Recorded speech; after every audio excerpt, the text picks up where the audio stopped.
Hey, it's Coach Calloway. You're at the right place. We've got a great program for you today. We're going to be debuting our video playbook series, and we're going to be discussing a quick game passing concept that we call Quake. But before we get to it, real quick, make sure that you give us a thumbs up or a thumbs down and like the video, and always leave a comment. We want to hear from you. It's really important that we hear from you. And don't forget, if you're not a subscriber, to hit that red subscribe button. So let's get to the video today and check it out. Roll the intro.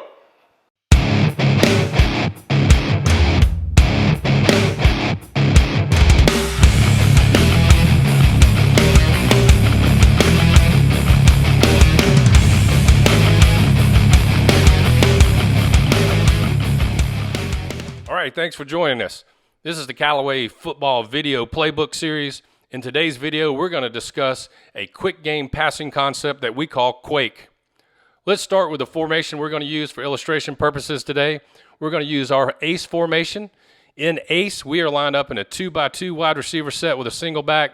The wide receivers here on the left side are our X and our H, and the wide receivers to the right side are our Y and our Z, with a running back that we call F and the quarterback in the pistol.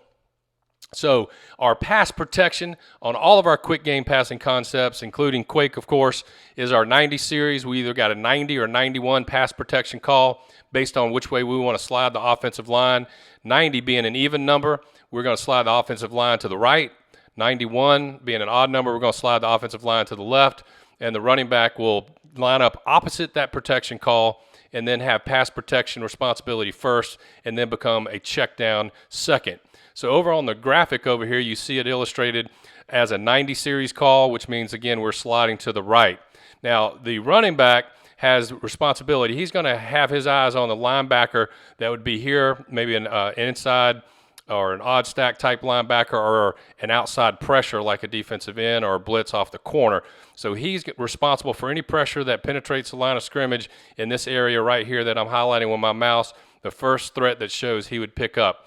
If there's no pressure coming from the outside or up a gap, he would then become a check down receiver for the quarterback. 91 is just flip it. 91 being an odd number, the offensive line would then slide to the left, and the F would pick up, again, any outside pressure or linebacker B-gap blitzer. The routes that they're going to run, the inside wide receivers, the H and the Y, will run what we call a 3 to 5 yard speed out, and the outside receivers are going to run a vertical route, and we'll talk a little bit more about that here in just a minute and show some video. And as I just mentioned, the running back has pass protection to check down. So here's a zoomed in look of what the routes look like. As I mentioned, the inside receivers, the H and the Y, are running the 3 to 5 yard speed out.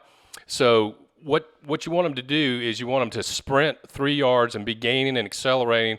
And at 3 yards, start to bend the route and keep accelerating as they bend the route and pick up speed and then flatten out before they get to 5. We don't want them going any deeper than 5 yards. So it's 3, start to bend and accelerate as you're bending it, flatten out by 5 and stay flat towards the sideline. That's the key to running this route.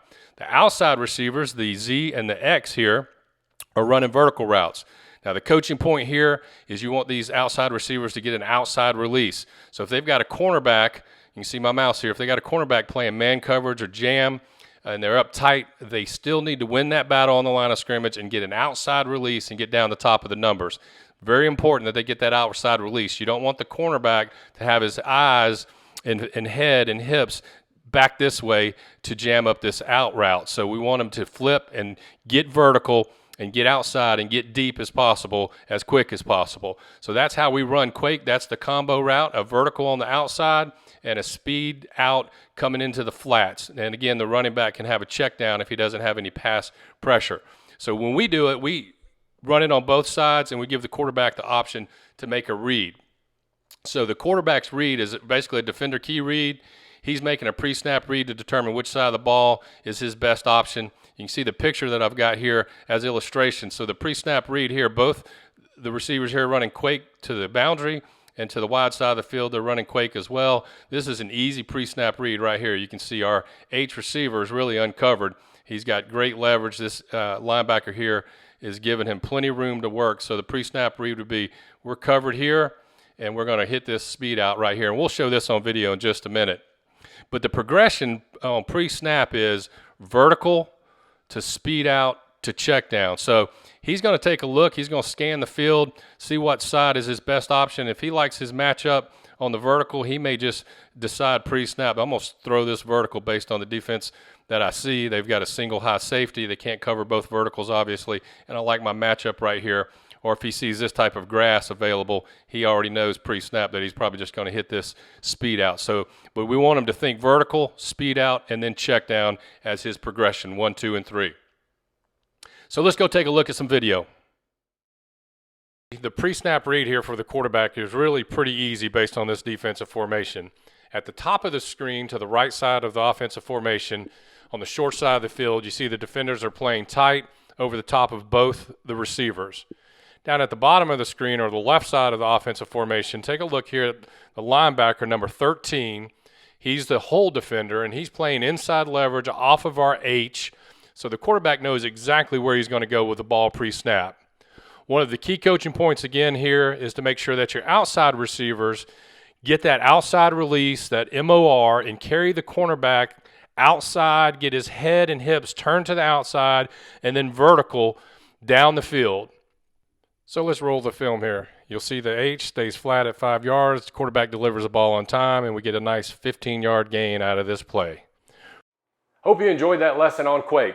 For more detailed information on that play and much more, we want you to head over to CallawayFootball.com. That's our website, CallawayFootball.com. And there's 2 additional lessons on the play Quake available for you in our training center there. There's a lesson number 2 called Quake versus different coverages. So depending on the coverage that we get on the back end, there's a lesson on that, as well as a 3rd lesson on Quake called Quake Advanced. It really gets down into detail and more advanced information on the play Quake, how we run it out of different formations and with motions and things like that. So head over to CallawayFootball.com and go into the training center and check out those more advanced lessons. And don't forget, if you haven't subscribed to YouTube, hit that red subscribe button for us right now.